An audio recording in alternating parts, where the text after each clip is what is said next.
Бацанбар сумын хэмжээнд бол өвөлжилтийн байдал нэг 15-аас 35 см-ийн цуцаантай. Зуншлаг их сайхан байсан учраас өвөлжилт бэлчээрийн малын бэлчээр бол бас байна.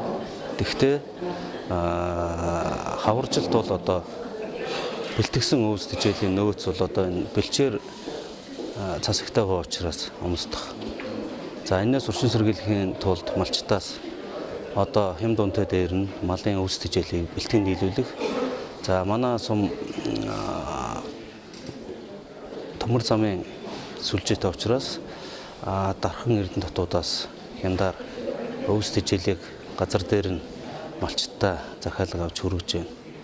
За мөн онцгой байдал болон аймгийн онцгой байдлын газраас өвс тэжээлийн захиалгыг одоо өгсөн байгаа.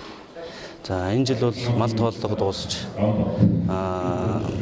манай сумын мал 6.5%-аар 72,227 мянган мал тоологдсон. За малын өсөлтийг харахад бол манай өхөр бол 22,764 буюу манай өхөр сураг бол өссөн дүнтэй гарсан байгаа. За цаашид 2017 онд хийж хэрэгжүүлэх нийгэм сумын нийгэм эдийн засгийн үндсэн чиглэл за мөрийн хөтөлбөр үйл ажиллагааны мөрийн хөтөлбөрөөр баталж цааш 2017 онд томоохон бүтээн байгуулалтын ажлуудыг эхлүүлнэ. За манай сум шинэ Бацанбар сум төслийн хүрээнд нийгмийн болон жижиг дунд үйлдвэрлэлийг дэмжих.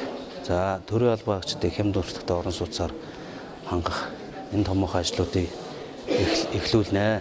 Ураны жилийн хүрээнд жижиг дунд үйлдвэр 27 төслийг сумдаа хэрэгжүүлнэ.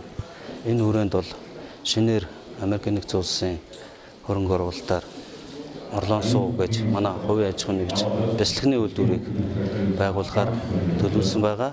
За мөн сум хөгжүүлэлт сангийн зээлийг бол жижиг дунд үйлдвэрлэлийг хөгжүүлэх, ажлын байр нэмэгдүүлэх, иргэдийн орлогыг нэмэгдүүлэх чиглэлээр онцгой анхаарч.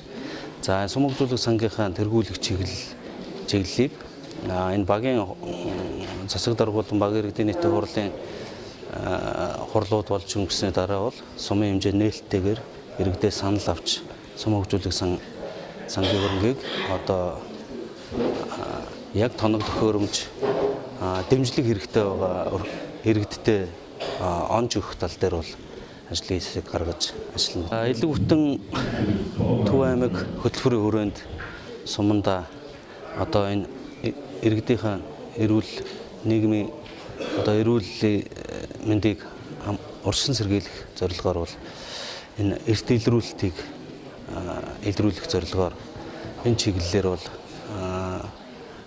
өөрсдийн шип байгууллагуудад хандаж бас бүрэн одоо бүрэлдэхүүнтэй эмч нарын багийг суман дээр авчирч эрт илрүүлэх. За мөн иргэдийн таатай амьдрах орчин бүрдүүлэх зорилгоор эко годомж төслийг хэрэгжүүлнэ. Энэ хүрээнд иргэдийн аж төрөх, за өрхийн орлогыг нэмэгдүүлэх тал дээр бол иргэдийн чиглэсэн олон ажлуудыг хийхээр төлөвлөсөн байгаа.